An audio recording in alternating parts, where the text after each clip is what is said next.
Wala nang maraming paligoy-ligoy pa, diretso sa punto na. Maiksi lang ang komentaryo, pero diretso sa punto. Maraming kuro-kuro, may tiwali, may totoo. Dito, sa puntong diretso tayo. Punto, diretso. Ano bang ano niya dun sa away ay sagutan ni Sec Ronald at ni Guanzon? Alam mo Nald, sabi ko parang nang nag-live ako nang nagsabi ko lang, parang patanaw na yata ito ng 2028 ah. Parang nararamdaman ko ang aga ng labanan sa 2028. Kilala naman natin si Guanzon. Sara Duterte yan eh.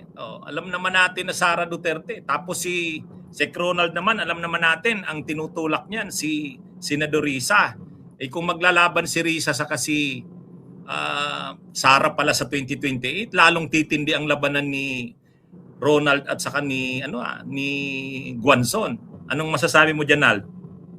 Well, si Guanzon naman yung nag-elevate ng issue sa political.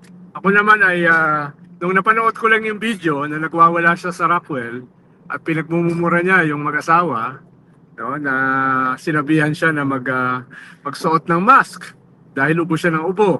At syempre ngayon ay marami paling sakit na kumakalat. Ako nga kakatapos ko lang magkasakit no? At nagwala siya. Nagmumura siya at sinabi niya na wala silang karapatan na i-criticize siya dahil wala naman silang Gucci at saka Rolex. Ako naman, alam mo naman tayo, attorney, sutil. So nag-post lang ako na gumuho yung aking self-esteem dahil wala akong Gucci at saka Rolex. No? Hindi nga ako nagbanggit ng pangalan. Ayun, nagwala. Lalong nagwala. Kung ano-ano na mga sinabi. No? Mga komunista yan. May nakulong yan sa illegal possession. Hindi ang graduate. Pangit yan. Buti na lang hindi naging bakla. Etc. etc. Ang daming banat. So yan. Natawa na. So ako naman, sinagot ko na lang. Tinawanan ko na. Sabi ko, totoo. Totoo yung sinasabi ni Commissioner Guanzon. Pangit naman talaga ako. No? Lalo na kung galing sa isang napakagandang babatulan niya. No? Ganoon. Tapos sabi ko, totoo rin, hindi rin ako graduate, drop out ako. No? Sabi ko, pero kahit hindi naman ako graduate, nakapagsalita ako sa United Nations, nakapagsalita ako sa European Parliament. Pero tama siya, hindi ako graduate. Wala akong PhD. Sabi niya, wala itong PhD eh. Wala itong trabaho, biglang naging political analyst na. Sabi niya gano'n. Sabi ko, tama siya, hindi ho ako political analyst, political heckler lang. Tiga-Alaska lang, no? Ganun. Pero hindi pa siya nakontento, nag-red tagging pa. Sabi, yan si Llamas at saka si Ontiveros, mga komunista yan. O, ganun. So, ako naman, tawa lang ako ng tawa. Ang problema, attorney, lalo akong tumatawa, lalo siya nagagalit. So, Oo nga, so ito, tapos ngayon, binabanatan niya si Attorney Falsis, tsaka yung mga iba, dahil sabi ng mga iba, pwede siya madisbar sa kanyang klaseng conduct niya. Nagwawala siya, nagmumura siya, nagre-red tag, may mga racist na mga atake, may homophobic na atake. Lahat ng klase ng atake, ginawa na yata eh. No? Kaya, yung ibang mga lawyers groups, tine-threaten siya, pwede siya madisbar. Marami ng president sa ganyan. Ako naman, hindi ko naman alam yung mga ganyan-ganyan. Pero alam mo, Nald, hindi ko maintindihan dyan kay Guanzon.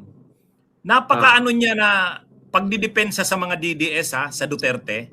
Samantalang ang naging dahilan, alam mo ba ang naging dahilan?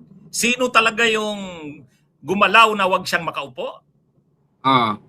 Si Topacio. Si Topacio at saka si Topacio at saka si Cardema. Alam mo naman ng Kaya bakit yun, hindi niya ba ma-realize yun na ang talagang gumalaw ng ginamit ang lahat ng connections niya para mapigilan na wag siyang makaupo ay si Topacio? Di ba? Matindi ang away nila ni Topacio eh. Tapos nung Oo. ano, Parang marami naman siyang kaaway. Kung pero sino-sino. ang talagang tumutok sa kanya na wag siyang makaupo. Hindi naman kampo nila Romualdez eh.